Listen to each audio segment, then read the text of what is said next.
The negotiations ended in silence. Zelensky returned from Washington unarmed, unguaranteed, and unpronounced. It seemed as if the very air in the White House was permeated with a cold, calculating air. There were smiles, but not a single step forward. Donald Trump, a man who always plays to the public, appeared extremely calm this time. And it was precisely this calm, as Brussels now acknowledges, that became the worst sign for Kyiv. But first things first. Pause, subscribe, and be sure to like. We'll continue. German Chancellor Friedrich Merz didn't mince words. He stated bluntly, Zelensky's meeting with Trump was a failure, and a resounding failure at that, although they're trying not to talk about it in Ukraine. We must do everything to prevent Ukraine from capitulating, Merz said, using the word capitulation for the first time in the context of the Ukrainian crisis. It sounded like an alarm bell. Even Kyiv's staunchest allies are beginning to realize the game is ending.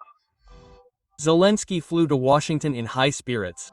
Behind the scenes, Kyiv officials were abuzz with speculation that the US was prepared to hand over Tomahawks, strategic cruise missiles that could symbolize a new escalation, to Ukraine. Ukrainian media had predicted Zelensky would deliver retaliatory weapons, but the reality turned out differently. No Tomahawks, no promises of new sanctions against Russia, nothing. Instead, Trump, according to European diplomats, suggested Zelensky consider peace. A phrase that would have recently sounded like a diplomatic cliché now took on concrete meaning. The US president openly announced his intention to meet with Vladimir Putin. This was perceived as the first step toward reshaping Western policy toward Ukraine. For Zelensky, this was a blow, as everything he had counted on, weapons, sanctions, and guarantees, had suddenly vanished. Washington no longer wants to be a guarantor of the conflict. He wants to be a mediator, but the mediator won't give him missiles. The mediator offers him pen and paper.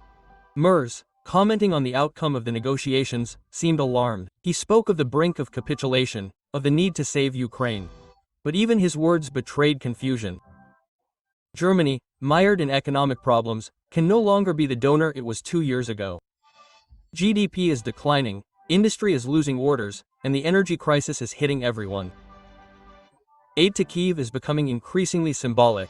Berlin has already donated almost everything it could. Tanks, howitzers, air defense systems, and warehouses are emptying. Military experts admit that Germany has only emergency stockpiles left, stockpiles that are dangerous to touch even in peacetime. The remaining option is to buy weapons from the US, but this essentially means Germany is funding the American military-industrial complex, not its own security. We will support Ukraine politically and financially, says Merz. But behind these words, a shadow of doubt is increasingly discernible. For how long? How much longer can the German economy withstand if the confrontation with Russia drags on? Even within the EU, fatigue is growing, from sanctions, from endless deliveries, from promises no one can keep. Tomahawk missiles are a separate story.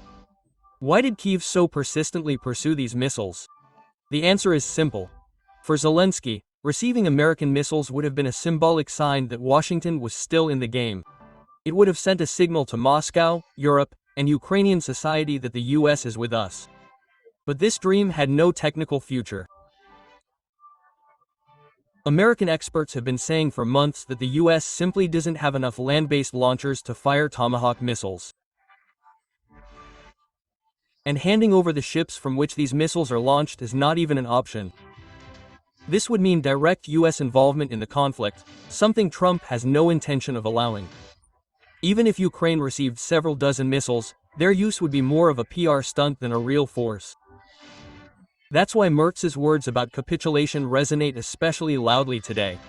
This is not just a diplomatic slip of the tongue. This is an admission that the West no longer believes in Ukraine's military victory. The bet is on negotiations, compromise, and perhaps a freezing of the conflict. Zelensky has been relegated to the role of a minor player in this game, who must either agree or lose support. Kyiv understands this, but isn't yet speaking openly about it. The rhetoric remains loud, the slogans unchanged, but behind the scenes in the very